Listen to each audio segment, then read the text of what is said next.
ஆயத்தப்படு, ஆயத்தப்படுத்து. ஆயத்தப்படுத்துதலுக்கான வேத வசனங்களை பார்க்கலாம். உன் தேவனை சந்திக்கும்படி ஆயத்தப்படு. நீங்கள் நினையாத நாழிகையிலே மனுஷகுமாரன் வருவார், ஆதலால் நீங்களும் ஆயத்தமாயிருங்கள். நம்முடைய பாவங்களை நாம் அறிக்கையிட்டால் பாவங்களை நமக்கு மன்னித்து எல்லா அநியாயத்தையும் நீக்கி நம்மை சுத்திகரிப்பதற்கு அவர் உண்மையும் நீதியும் உள்ளவராயிருக்கிறார்.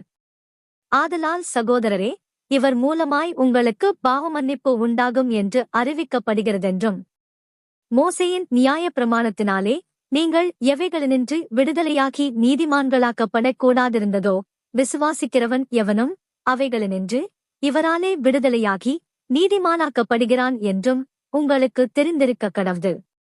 ஏனென்றால் சரீரத்தில் அவனவன் செய்த நன்மைக்காவது தீமைக்காவது தக்க பலனை அடையும்படிக்கு நாமெல்லாரும் கிறிஸ்துவின் நியாயாசனத்திற்கு முன்பாக வெளிப்பட வேண்டும்.